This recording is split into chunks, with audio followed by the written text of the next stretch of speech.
नमस्कार दोस्तों, कैसे हो आप सारे लोग? आशा करती हूँ खूब मस्ती किए हो और अब तक तो सो भी गए हो। और अगर अभी तक निंदिया रानी आकर खुद से आपके सपनों में कोई रूपकथा की कहानी नहीं सुना रही है, अभी भी अगर जागे हुए हो, तो आप लोगों के लिए एक छोटी सी कहानी लेके हाजिर हो गई हूँ। भीमदेशी रूपकथा इस किताब से। ये जो किताब है, ये ग्रिम्स फेयरी टेल्स की बांग्ला अनुवाद है। इसके जो संकलन किए हैं श्री धीरेन्द्र लाल धौर। तो विनदेशी रूपकथा मतलब क्या है? भिनदेशी मतलब दूसरे देशों की रूपकथा।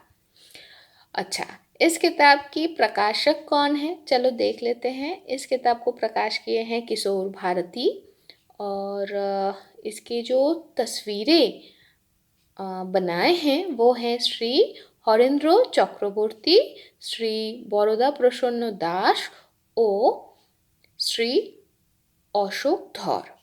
तो चलो बच्चों, आज हम पढ़ते हैं इच्छा पूरन पाथर। तो पहले कहानी में चले जाते हैं।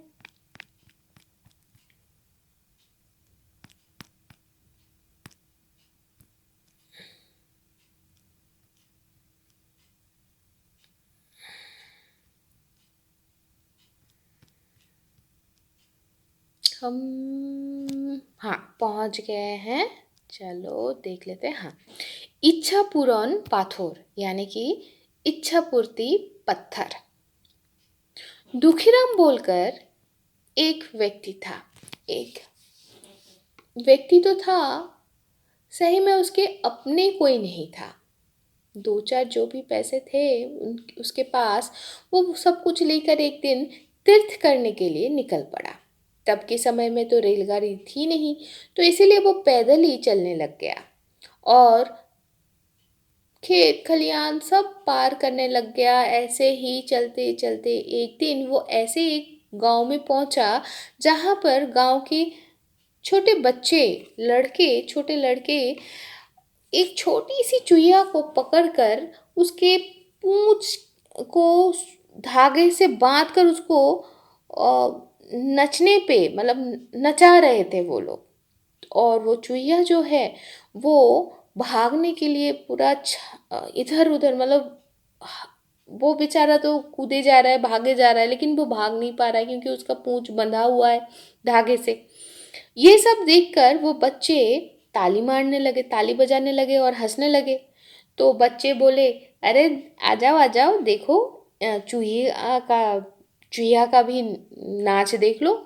तो ये देखकर दुखी को बहुत दुख हुआ। उसने कहा, उसको छोड़ दो तुम लोग, मैं तुम लोगों को पैसा दे रहा हूँ। लेकिन दुखी तो बच्चों को पैसा दे दिए और वो चूहिया भी तुरंत जहाँ तक उसका पूंछ छूटा, वो छूट लगाकर मतलब दौड़ कर एक एक होल था, होल यानी कि एक होल था, एक छोटा सा नाला नाला जैसा कुछ था। तो उसके अंदर वो घुस गया। दुखी फिर अपना चलना शुरू किया। वो दूसरा और एक गांव में पहुंचा। वहां पर कुछ बच्चे एक गधे को बहुत ही परेशान कर रहे थे। तो वो जो गधा था उसको उसके पीछे पीछे के जो दो पैर है ना, उससे वो उसको सीधा खड़ा करने की वो बच्चे कोशिश कर रहे थे। और जहां पर वो गिर रहा था वहां तक वो बच्चे उसको मार रहे थे। ये देखकर भी दुखी को बहुत कष्ट हुआ। वो कहे, तुम लोग उसको छोड़ दो, मैं तुम लोगों को पैसा दे देता हूँ। पैसे मिलते ही उसको छोड़ दिए। अब फिर दुखी चलने लगा। एक जगह पे आके देखा, ऐसे और एक गांव में जब वो पहुंचा तो देखा एक भालू के बच्चे को ना वो लोग उसके नाक से वो रस्सी डालकर उसको नचाने की नाच सिखा रहे थे, कैसे नचना चाहिए। और नाक के अंदर से अगर रस्सी डलाया हुआ है तो समझ रहे हो कितना दर्द लग सकता है। और भाई सोचो, ऐसे ही करते करते उसके नाक से ना खून बहने लग गया था। ये देखकर तो दुखी को बहुत कष्ट हुआ। वो कहा कि उसको छोड़ दो, मैं तुम लोगों को पैसा देता हूँ। पैसे दे दिया। वो लोग उस भालू के बच्चे को छोड़ दिए। और भालू का वो जो छोटा सा बच्चा था वो जल्दी जल्दी जंगल में घुस गया। अब सबको तो इसने पैसे बिला दिए थे, सही में बांट दिए थे।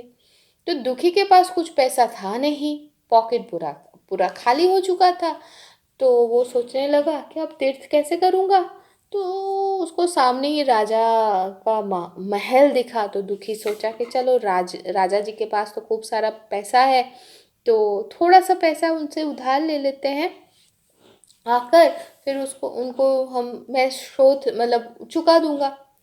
तो वो दरबान के आंखों से बचते बचाते वो राज महल में तो घुस गए। फिर उन राजा जी के जो धन भंडार है वहां पर जाकर अपने लिए जितना चाहिए उतना ही, बहुत ही थोड़ा सा पैसा उसने वहां से उठाकर निकल के आने वाला था। लेकिन निकलते समय वो पहरेदार उसको देख लिया। अब राजा जी के सामने उसका विचार शुरू हुआ, है ना। तो राजा जी बोले वो तो चोर है, उसको एक बक्से में भरकर उसको पानी में बहा दो। तो दुखी को वैसे ही एक लकड़ी के बने हुए संदूक में कैद कर कर नदी में बहा दिया। वो संदूक, लकड़ी का संदूक, नदी के स्रोत में बहता रहा और फिर एक एक जगह पर आकर ना वो रुक गया।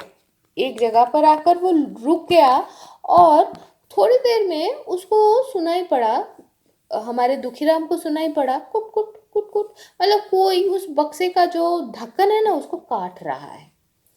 तो फिर जहां तक वो खुला तो दुखी को दिखा वो चूहिया, वो गधा और वो जो भालू का जो छोटा सा बच्चा था अभी, तो वो तीनों खड़े हुए हैं।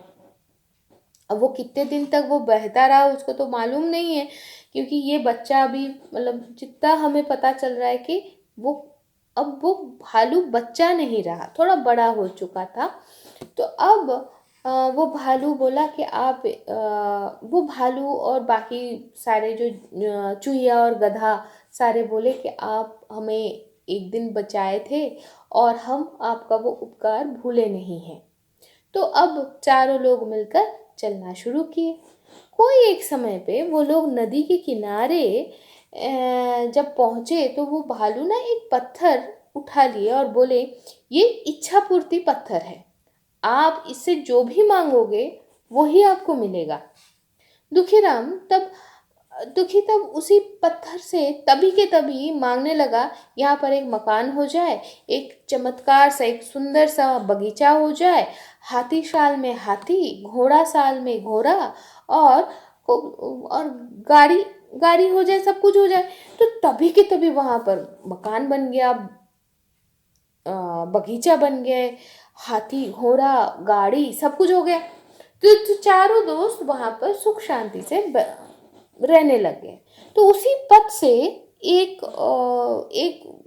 पूरा एक पलटन जा रहा था सौदागरों का। तो वो लोग जंगल के किनारे ऐसा इतना आलीशान मकान वगैरह देखकर अबाक हो गए और दुखीराम को वो लोग पूछे, तो और ये भी पूछे कि आप जंगल के किनारे क्यों ऐसे बनाए। तो दुखीराम बोले मुझे कुछ करना नहीं पड़ा था, ये इच्छा पूर्ति पत्थर है, यही सब कुछ किया है। तो सौदागर बोले आप हमें ये बेचोगे क्या, इसके बदले में आप क्या चाहते हो। तो अब सोचो वो जो पत्थर है उससे ही तो आप जो मांगोगे आपको मिल जाएगा। लेकिन दुखीराम वो भूल गया और भूल के बोले तुम लोगों के पास जो जो है अगर तुम सारे मुझे दे दोगे तो बस हमें और कुछ चाहिए नहीं, मुझे और कुछ चाहिए नहीं, मैं तब तुम्हें ये पत्थर दे दूंगा। तो सौदागर लोग, वो जो सारे सौदागर थे वो सारे जो झुंड था वो पूरा अपने पास जितना कुछ था वो सब कुछ दे दिए और दुखीराम भी उनको पत्थर दे दिए। जहां तक वो सौदागर लोग वो पत्थर लेके चले गए, तुरंत दुखीराम का जो मकान है, घोड़ा गाड़ी हाथी घोड़ा सब कुछ अदृश्य हो गया, मतलब वैनिश, चुटकी बजाते। तो भाई तो भालू बोले कि अच्छा अब दुखी कहाँ बैठा है, वो तो वन के किनारे बैठा है, तो सौदागर लोग जो दिए उसको लेके क्या अपना मकान वगैरह तो सब खो गया है, उसका तो वैनिश हो गया है। तो भालू बोले अब जैसे भी हो उस पत्थर को फिर वापस लाना ही पड़ेगा। तो चारों लोग मिलकर चलने लगे। सौदागर लोग जिस रास्ते से गए थे, जिस दिशा से गए थे, कुछ दूर जाते ही उन लोगों को दिखा कि वो सौदागर के जो पलटन है ना वो लोग वहाँ पर ही एक अच्छा वाला मकान वगैरह सारे करके वहाँ पर अच्छे से रह रहे। तो चूहा घुसा उस घर पे, मतलब उस मकान पे, वो पूरा मकान छान मारा और फिर पूरा मकान देखकर वापस आकर कहने लगा कि वो जो पत्थर है ना, वो जहाँ पर है वहाँ पर एक तगड़ा बिल्ली बैठा हुआ है, और उस बिल्ली के रहते मैं उस पत्थर को नहीं लेके आ सकता, नहीं लेके आ सकती हूँ। तो भालू बोले ठीक है, अब उस बिल्ली को भी भगाना पड़ेगा भाई, तो चलो उसके लिए भी हम क्या बुद्धि निकालें, चलो मैं बुद्धि देता हूँ।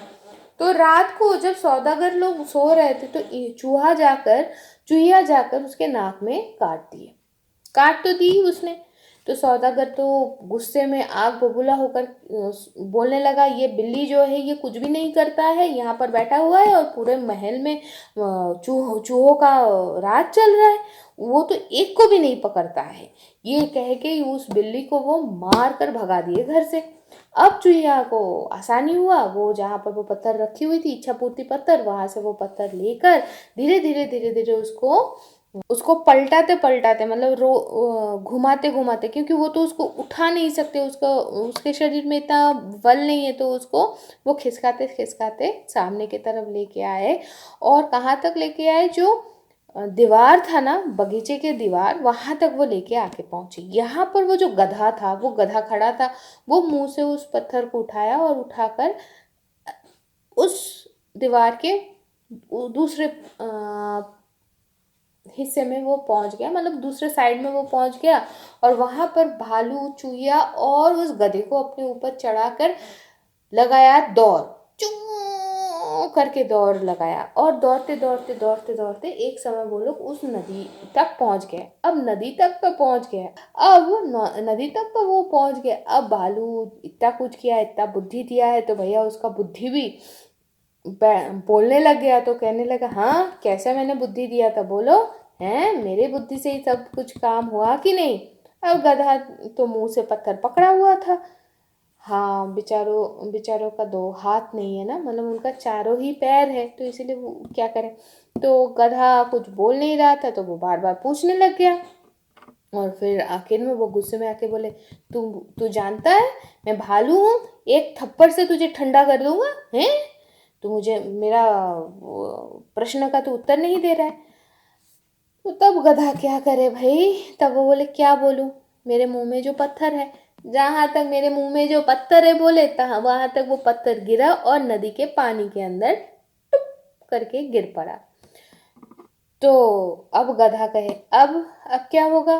भालू बोले, और क्या होगा, अब उस पत्थर को फिर से उठाना पड़ेगा, ढूंढना पड़ेगा। तो वो कहे कि नदी के नीचे से कैसे लाओगे तुम। तो बोले, उठा लूंगा मैं क्या तेरे तरह गधा हूं क्या। तो वो नदी के किनारे आकर, जहाँ पर मेंढकों का घर था, बसेरा था, वहां पर आकर भालू कहने लगा कि अरे तुम लोग यहाँ पर ऐसे आराम से सुस्ताए रहे हो, तुम लोगों को पता है वहां पर एक आफत आन पड़ी है। हमारे उधर का जो सारे मेंढक लोग हैं, उसको ना एक खूंखार जानवर खा लिया है, और वो अब इस तरफ ही आ रहा है, अब क्या करोगे तुम लोग।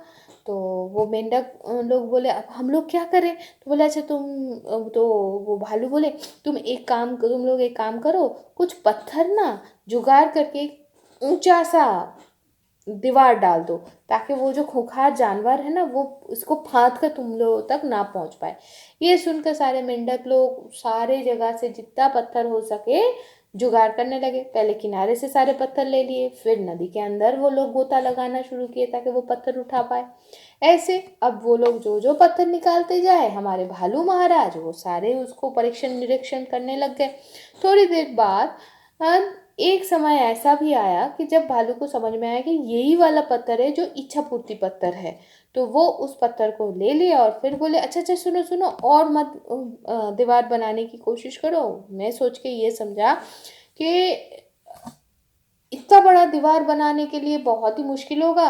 एक काम करते हैं, अगर वो खूंखार जानवर आ जाता है, तो तुम लोग हम तीनों को बुलावा भेजना, हम तुरंत आके उसका उसका सही वाला, मतलब उसका सही वाला हालत हम कर देंगे, ताकि तुम्हारे ऊपर को तुम लोगों के ऊपर कोई आफता ना आ पाए। और उसका सही वाला हालत करने के लिए ये जो पत्थर तुम लोग एक जगह पे लेके आ गए हो ना, इससे ही हम काम चला लेंगे, इससे ही हम मारेंगे उसको।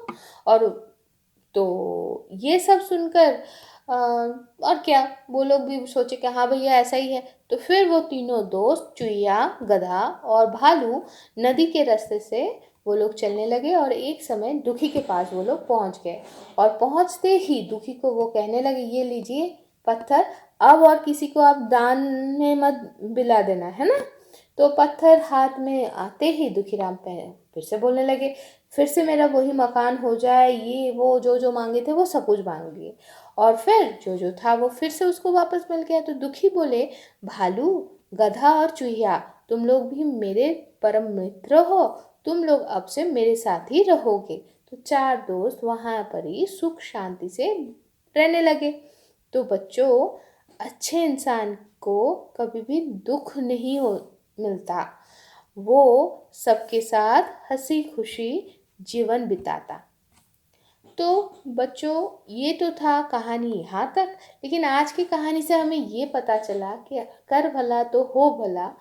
और अगर हम भला कर रहे हैं लेकिन उसका जो इफ़ेक्ट है हमारे लिए अगर वो बुरा हो रहा है, तो चिंता की बात हो सकती है। लेकिन ये भी बात है कि बड़ों के साथ बातचीत करने के बाद अगर हम आगे बढ़ते हैं, तो जो बुरा हो रहा है, हमें लग रहा है, उसका जो इफ़ेक्ट है वो धीरे धीरे निष्प्रभाव तब ऐसे हो जाता है क्योंकि आप अपना अच्छा कर्म करना छोड़ते नहीं हो, है ना। तो अच्छा काम करते रहिए। कहीं पर अगर दुविधा हो तो माँ बाबा से, शिक्षकों से बात कीजिए और आगे बढ़िए, है ना दोस्तों, बच्चों। तो मैं चलूँ, टाटा।